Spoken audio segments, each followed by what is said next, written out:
Well, when Donald Trump lived in the White House, he usually wouldn't come down from the residence to the workspace in the West Wing until around 11 a.m.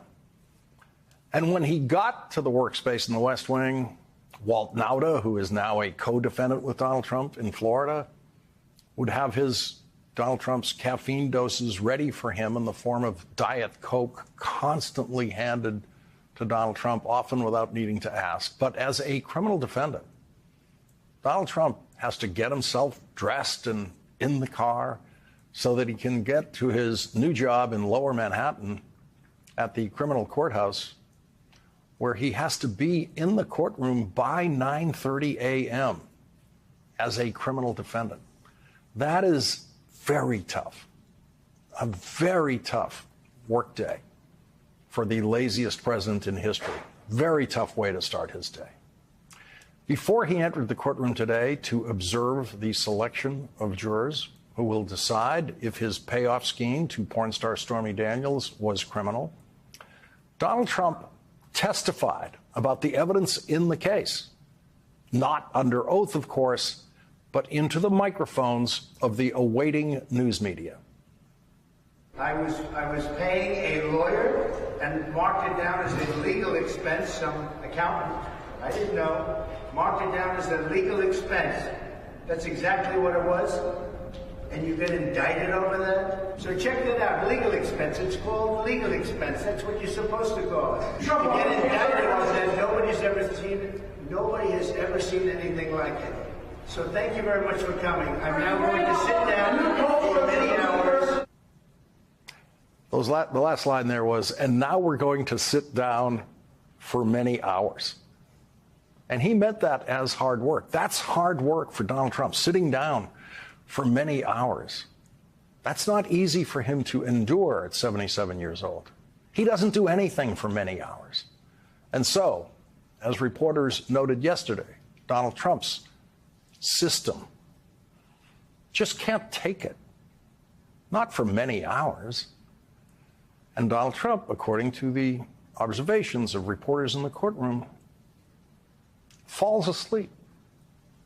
And so today, courtroom artist Jane Rosenberg took her place in the history of portraiture by capturing the sleeping Donald Trump. That makes Jane Rosenberg the first artist in history to create a portrait of a sleeping president or a sleeping former president, and is surely the first courtroom portrait in history of a sleeping criminal defendant during jury selection. When today's session ended 8 hours after it began, 8 long hours for Donald Trump, 7 jurors had been selected for the trial, 4 men, 3 women. Jury selection will resume on Thursday to complete the jury of 12 plus 6 alternates. Here's what we know about the jury so far. Donald Trump's jury foreperson is an immigrant. He works in sales now, but was previously a waiter. He's originally from Ireland. He gets his news from the New York Times, Daily Mail, sometimes Fox News, and MSNBC. Juror number 2 is a nurse. She gets her news from the New York Times, CNN, Google, and has a Facebook account.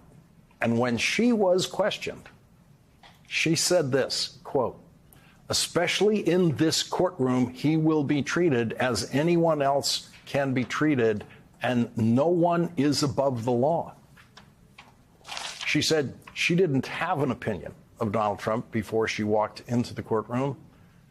And then she said, "I am here for my civic duty. I'm here to listen to the facts." Juror number 3 is a man, probably around his 30s. He's a lawyer, and he gets his news from the New York Times, the Wall Street Journal, and Google. Juror number 4 is a man from Puerto Rico who said that he is fascinated, that was his word, fascinated with Donald Trump. We'll have more about what he said in just a moment. Juror number 5 is a younger, maybe in her 20s, black woman. She told Donald Trump's lawyer that as a person of color, she has friends who have strong opinions on Donald Trump, but she's not a political person herself. She said she tries to avoid political conversations and doesn't really care for the news. Juror number 6, a young woman, not sure what that age is, works with software. She enjoys plays, restaurants, dancing, and watching TV. That's juror number 6. Juror number 7 is a man. We don't have any information on that juror in the notes that I have on the jury that has been selected.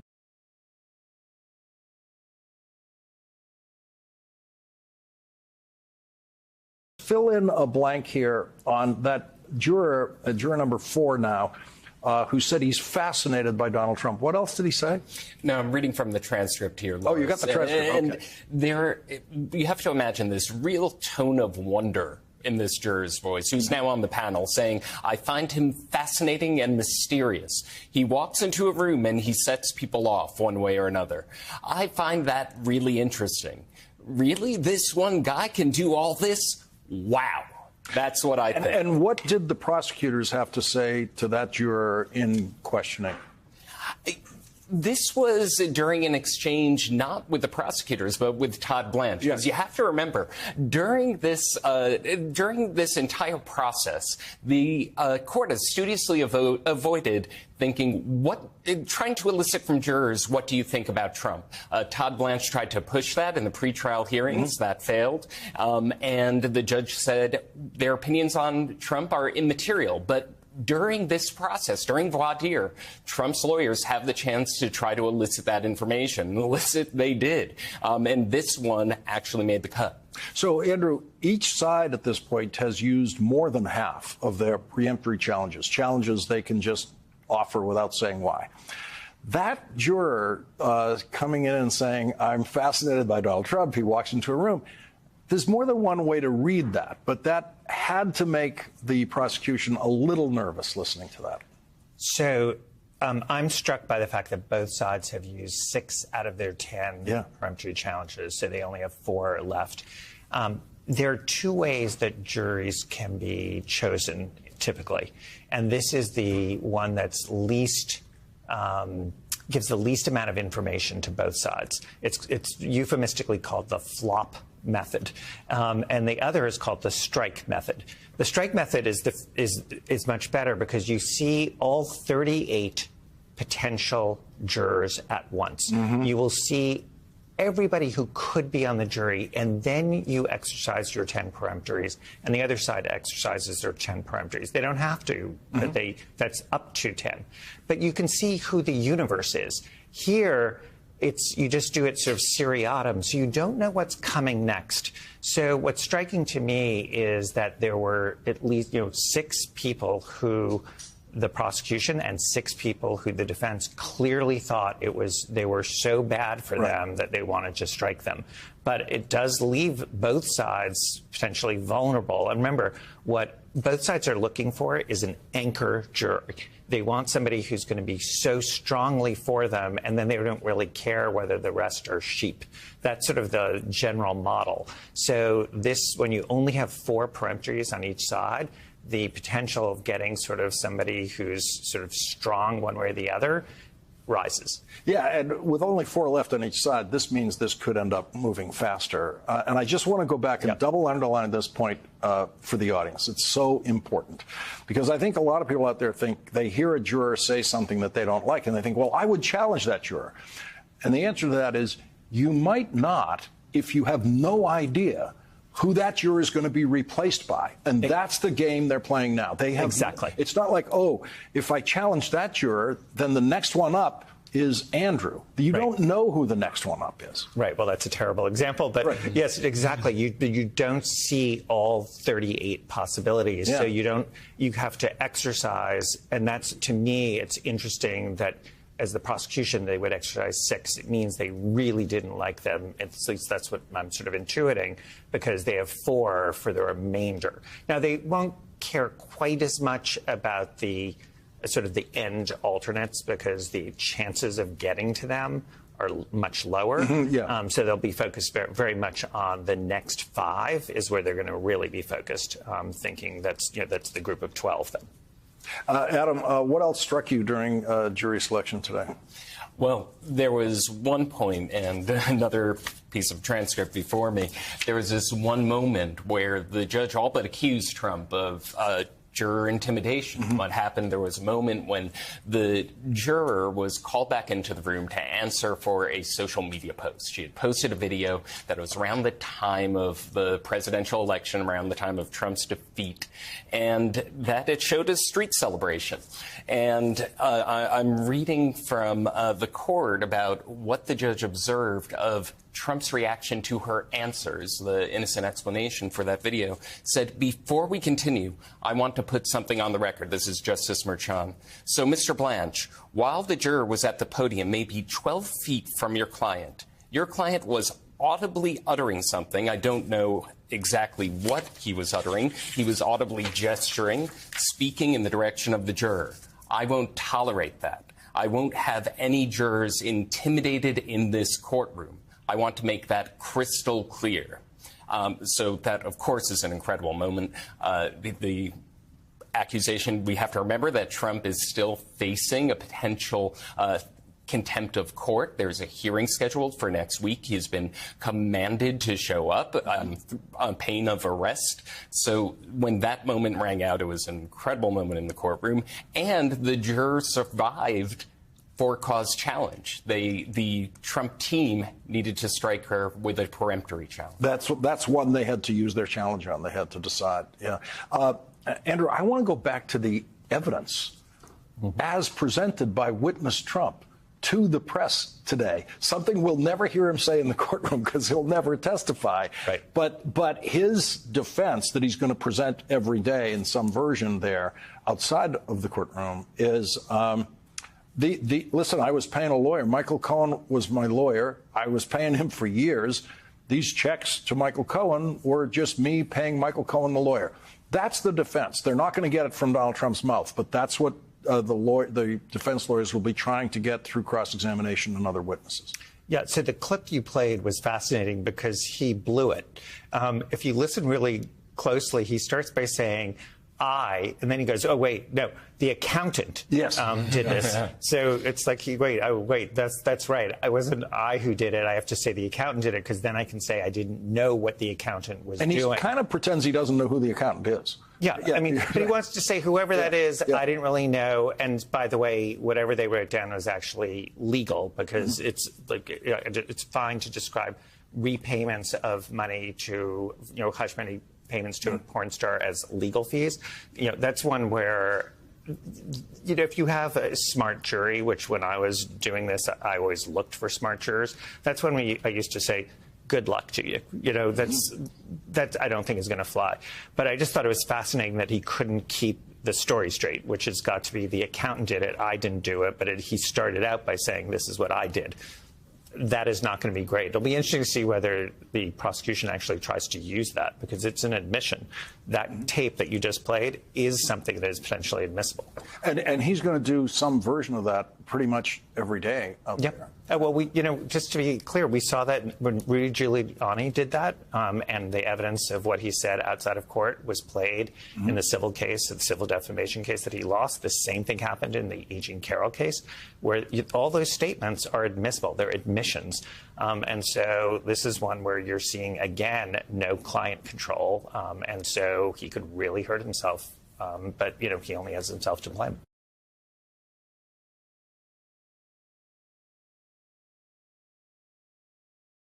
You were in the Supreme Court chamber today listening to that argument. I feel I should be addressing you as Professor Porter tonight in your law professor role. You spent years as a law student studying Supreme Court cases and years as a law professor teaching Supreme Court cases. What do you make of today's? It was incredibly impressive to see the way that the government's lawyer responded to a number of challenging and difficult questions from lots of different justices. One of the things it made me feel, as someone who deals daily with the dysfunctional Congress, is grateful that we still seem to have some amazing people working in our administration who are fighting to make sure that our democracy is protected. So it was a very, very pleasure to see the Solicitor General at work today.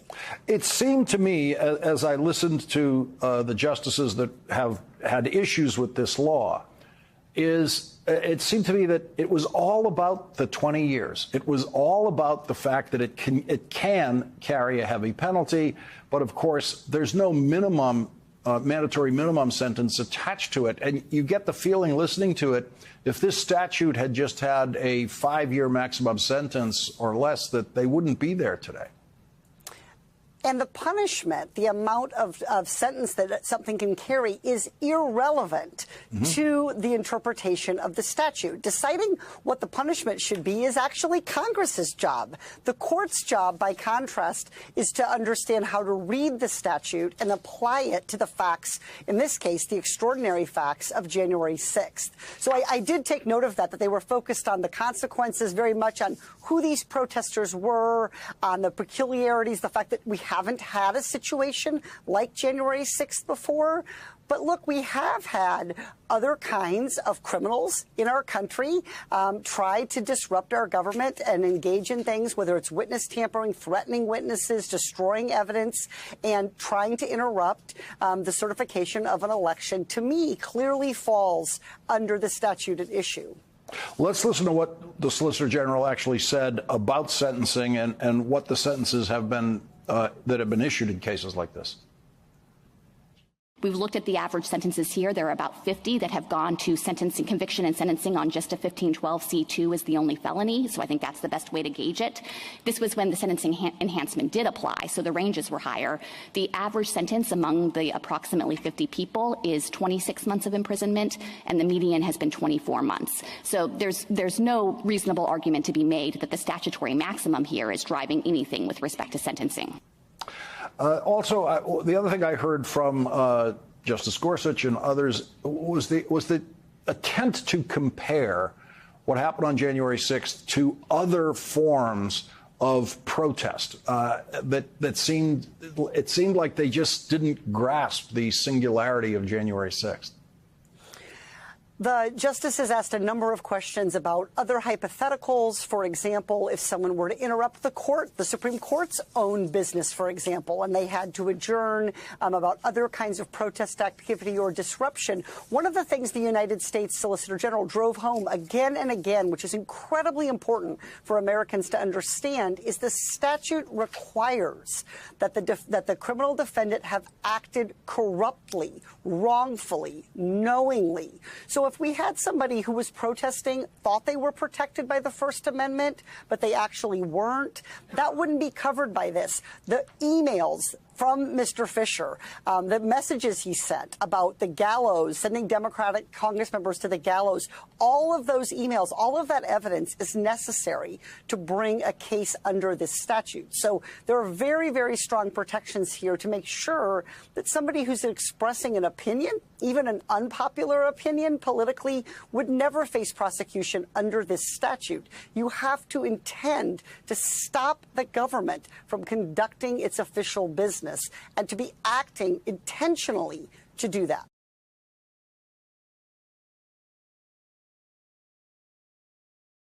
Hey everyone, MSNBC has a new and improved app. You'll get real-time alerts and analysis, live blogs, in-depth essays, video highlights, and the best 2024 election coverage. Download the new MSNBC app. Here's how to do it. You tap on the App Store on your phone. You hit search on the bottom right corner. You type in MSNBC. You click on the MSNBC app. You click on Get or the cloud icon and enjoy it.